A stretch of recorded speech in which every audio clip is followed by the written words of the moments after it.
No, actually, thanks a lot. I think this is a kind of overwhelming forum for me because I think I can learn a lot from many illustrious co-panelists here who can tell me more about diversity and inclusion. But in our own way, what we tried to do was that because we were a startup, we were starting from scratch, right? So it was slightly easier for us to have certain some clarity in our concepts and execute. So from my personal perspective, I believe because I've been exposed to many countries and I've lived in many countries outside, and I came to a conclusion that no country can progress if women are not part of formal economy.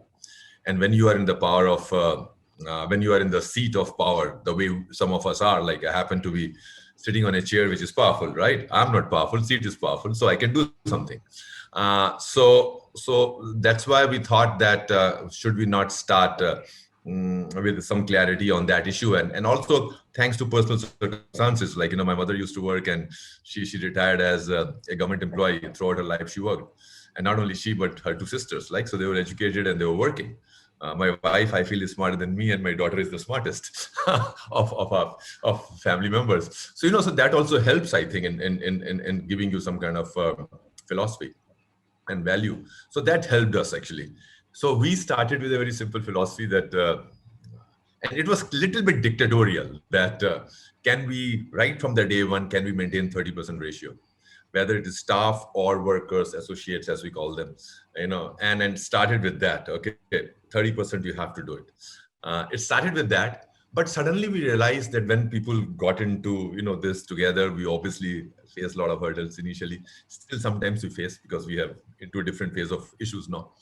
But luckily the team imbibed it, and I'm happy to say we are 33%, and this 50% is not like my personal motto or top leadership. The company believes we are seeing advantages. We feel it's becoming a competitive edge.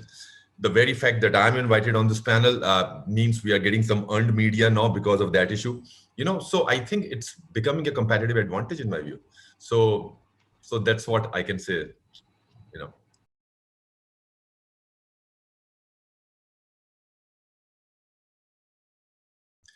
So yeah, okay. So I'm one of the two male co-panelists here, so maybe I have that male vantage point on certain issues, right? The kind of challenges we see from our perspective. But I think, let me say, there are some generic issues, the generic issues related to female employment, and which is true for all the industry. So leadership, like Gauri talked about, some leadership things. It's common to men and women, right? So likewise here, certain issues are common across the industries. Now within auto industry, and some guys, some panelists are related to auto industry in a way. We would all like to believe that it's a very mainstream and conservative industry. And here it takes a lot of time to break barriers. Girl cannot do the welding. Okay, girl cannot do painting of the car. Okay, girl cannot do tire assembly. Okay, cannot drive, obviously, right? So there are lots of thoughts and barriers and myths, and in men's mind. So I think that's one general thing. Second thing is, what's happening in the new technology. Because luckily or fortunately, on that point of view, the middle-aged men and seniorish men do not know or are not conversant with technology that well. So the new technologies, whether it's connected car, autonomous cars, so EV, electric vehicle, and that's what MG is trying to do. Like all our cars are related to one of these three or four technologies, the future technologies. So here you need to get fresh talent from outside, young talent. And luckily for us, the things are falling in place because, in my time, there used to be two girls in a batch of 115 engineering college, right? Now you have 30% or 35% female engineers. So you bring fresh talent, and when they come here, and I have seen in MG India, these 21, 22-year-old girls, they are teaching their 50-year-old boss about technology. Now the 50-year-old boss, the male boss, still is the boss. He's the head of technology. He's the head of, but actually he doesn't have that. He's not natural to certain things. So this 21, 22-year-old girl is doing magic in our company. So by the way, in Hector, which is our connected car, the lady, she's a she just finished her GT program, and she's only 1 year of experience now in our company. She's the boss. She's 22-year-old, right? So she is leading most of the stuff on connected car. Likewise in EV, and our Gloucester, the third car, is autonomous level 1. So in that technology, so what we are doing is now we are hiring more and more fresh engineers. Most of them are female engineers, right? And even diploma, by the way, there are a lot of diploma colleges which are only for females. So we are doing a lot of recruitment from them, and they are leading this whole thing. Only thing is, what I miss right now is seniorish woman leader, because all these young girls look up to a seniorish woman leader, and that we are missing right now. So that's our challenge. But otherwise, frankly, coming to your point, Channa, that this is a great leveler. The technology is the greatest leveler, in my opinion, and we need to just accelerate this whole pace.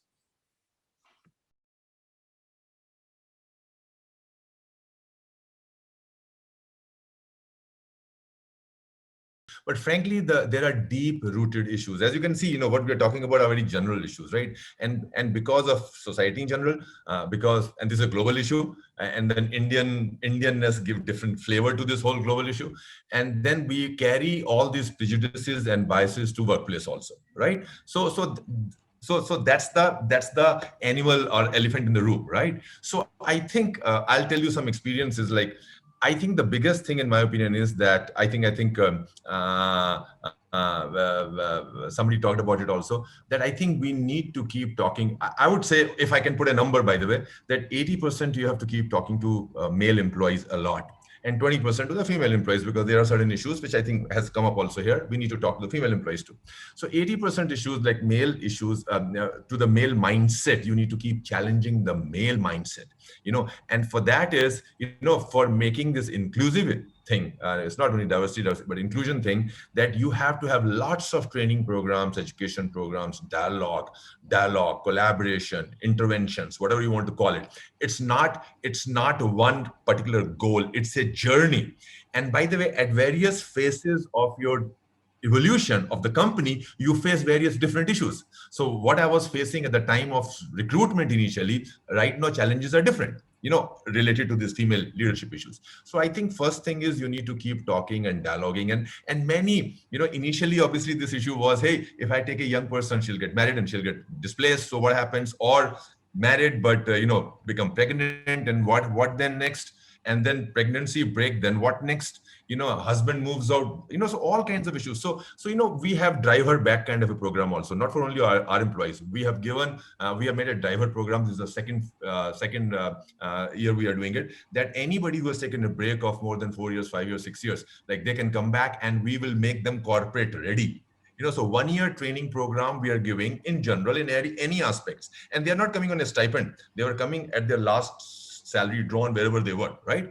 And then we make them corporate ready for 1 year. And after that, if they are suited for us, we can employ them permanently, or they can find some other job because they have got MG stamp now, and they have been trained, so retrained or re-upskill for 1 year. So that's the kind of a program. But coming to the male mindset, like I said about, hey, a girl cannot do the welding or cannot hold a gun for 8 hours and do the welding. So there, I think you need to give the example that, listen, you can have a weight criteria, height criteria, and then it's a male or female, doesn't matter. And we did some blind welding test, 22-year-old male, female, and with the blind test, and guess what? Females welding was better than male welding. So those kind of tests. I mean, we didn't have a single painter in whole industry, by the way. No OEM had female painters. Now we are training one painter every month. So we have already got 3. We are training one painter every month. So there are a lot of such things. And the forklift drivers are not there, right? So we are training them to drive forklift, or even car driving, things like that. Administration. And then the questions like, hey, at 1 o'clock in the night, if somebody has to go to police station, can a female administrative officer go? So we male assume a lot and patronize, and they cannot go.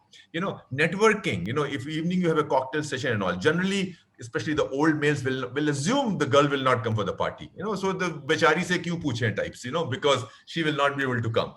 So I think these are some, and by the way, don't underestimate our male lip service, by the way. No, we can do a lot of lip servicing, and we can do all kinds of good excuses not to have female employees as co-workers or hire and this and that. So I think you need to go into detail. So as an example, in our case, we maybe very happy saying 33%, but certain functions probably have 0% or 1% or 5%. When you go into that sub function and you see the profile and see the bosses or see the people there, like, you will realize some biases somewhere. And then you will say, hey, how do I break barrier into this? So, so on the male side, I think I would say that you have to keep talking a lot, because this is not about your company issue or automotive issue. They're deep rooted issues. Coming to the female side, there again, I think they need to be given what I'm learning, and what we are seeing is that they also have to have a lot of mentoring from the senior women leaders a lot. Somebody talked about the guilt feeling. रात को 10 बजे के बाद, if you go back and बच्चे ने खाना खाया कि नहीं खाया था, right? And one female senior female colleague of mine told me, I used to take same day flight to come back from Mumbai. She was in advertising, and come back and see my daughter is sleeping coolly, but I'm rushing back at 2 o'clock in the night thinking मेरा बच्चा पता नहीं कैसा है types. So that guilt feeling. So I think the seniorish female leaders probably can give them lots of tips about what they have gone through in their life, how they have managed this guilt part, family part, career part, bosses maybe, and all kind. So those tips are very important for these young girls, in my opinion. So this is what we are trying to do, but I think we can do more and more. So that's one part. Second, I think again, some of you mentioned it, and I remember the book, this Lean In from Sandy Shelberg. Little bit I believe in that female employees also have to ask for, they have to ask. Very few times I have seen when female employees come and saying that sir, मेरी salary increase कम थी. Male employees will come back always, and you give them bloody whatever, most of them will come back, they're not still happy. And female employees will give the salary increase. I mean, they will say probably thank you, and they will not say ki kam thi. So little bit, I think that thing has to happen. So a lot of. So in short, basically what I'm saying is, I think all of us, I'm sure, face these kind of practical issues. We need to have a lot of dialogue, counseling, female mentors, male mentors, and a lot of, coaching and training on this issue.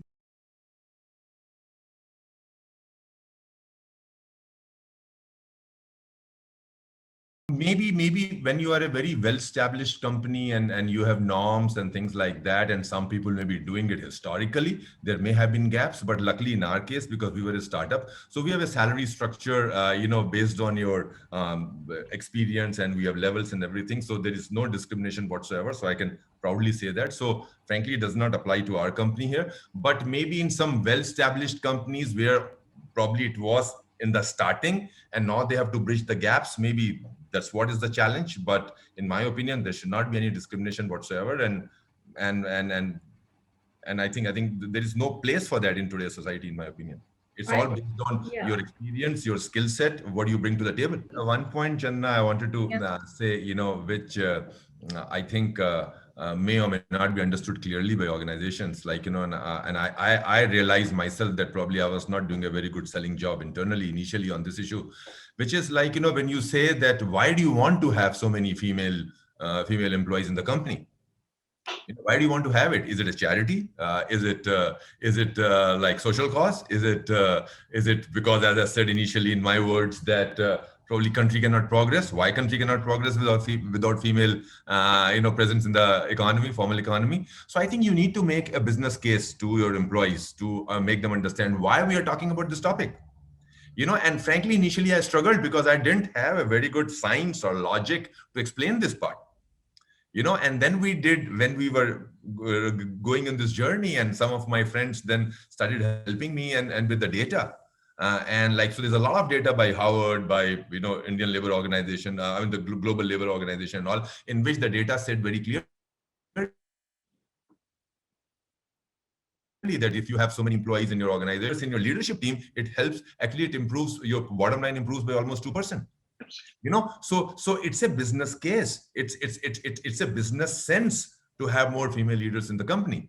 So I think that's also very, very important, because initially in my experience, like when we started this, as I said, and I accept it was a mistake a little bit, but it was dictatorial ki nahi, we have to have so many to start with, right? Because you believed in certain thing, but you couldn't express it properly.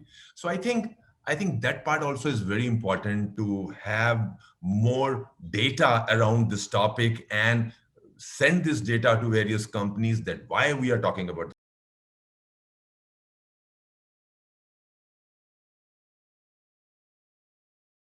I think my reflection on this whole journey and some imperatives, frankly, are it starts with conviction of the top leader. And then it is top leader's job to make sure that his team understands and buys into it. You can't force, right? You can force to a point, but then your team has to buy into it, because if your team doesn't buy into this concept of gender diversity and inclusion, then it will be a flop. So it starts with conviction of the top leader, and this whole leadership team needs to be educated, counseled, explained, rationalized, proven, whatever, so that they are on board with you. So I think that's point number one for any company, in my opinion, if they want to do anything different, including this topic. Second is, I think Prashant said, and this is my favorite topic. I say it's nature. We need to be close to nature. So that's why we say in MG 50%, and right from day one we have started saying no 50, because nature is 50-50. Yeah, as far as male and females go, right? So so we say nature is 50-50. So it's not 25-30-50. Your vision has to be 50-50 at the end of the day. Obviously it will take time, it's tough. The third thing I think in this journey, one important thing which I feel we need to do, I need to do, is fast forward female talent. Accelerate that journey. That's very important. So whatever it takes to handhold, mentor, like I said, intervention, training, and again by male bosses and female bosses. I think both is important. So that fast forward female talent, I think, is very important, because unfortunately there's a shortage at the top. So you need to do that. So these three things probably, I would say.